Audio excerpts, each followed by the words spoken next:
I thought today, my 5 bold predictions. I can make easy ones. Josh Allen's going to be good. Andy Reid will make the playoffs. No, I don't choose that. I'm not looking to be perfect. I'm going to take some bold predictions. Are you ready to go here? The first one's kind of negative. I think Dennis Allen, Saints, is the first coach to be let go. They've missed the playoffs back-to-back years. The NFC South, Atlanta and Carolina are undoubtedly better teams. No question, the Falcons and the Panthers are much better teams. 4 of the first 6 games for Dennis Allen are against playoff teams from last year. I don't see the juice offensively. I think Dennis is the first coach to be let go. Number 2 is I think Jaden Daniels, Washington, wins Offensive Rookie of the Year. Now, Caleb Williams has better weapons.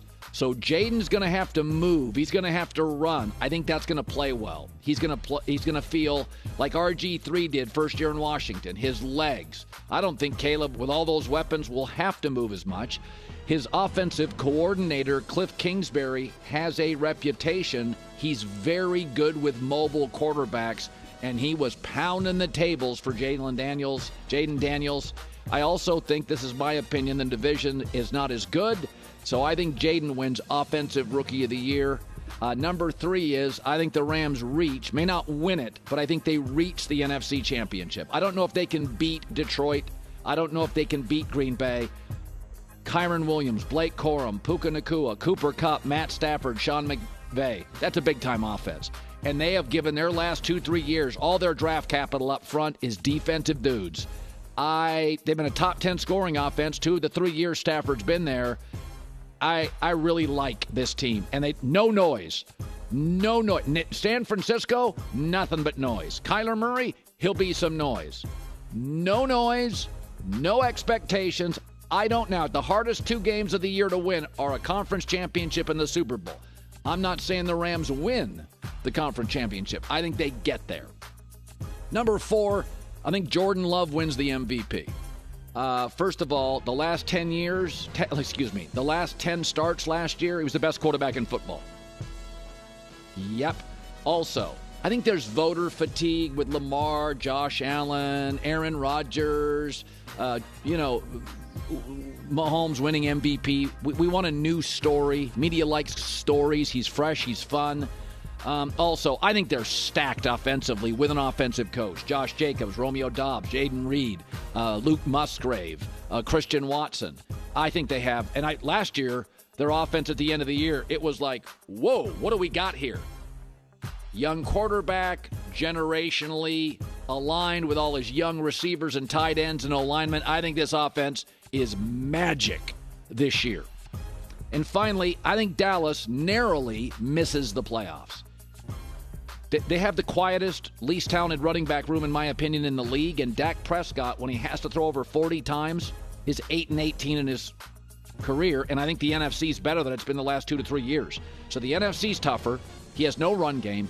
If they don't sign CeeDee Lamb, they're not only going to miss the playoffs, they may not have the same coach by mid-October. They have got to sign CeeDee Lamb.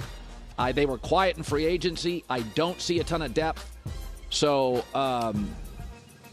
I don't think any of these are crazy. These are my bold predictions. I'll put it out there. J-Mac, what do you make of it?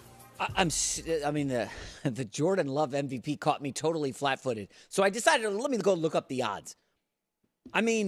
Obviously Mahomes, Allen, Stroud, Burrow are up there. Then Hurts, but Jordan Love is right after. I'm stunned at that. MVP of the league? Well, hold on. One thing that a lot of people didn't – I started to read about some of these teams a little more now. So the last 5 games the Packers played, Aaron Rodgers was a monster, carrying the team over 110 yards, I think, every game.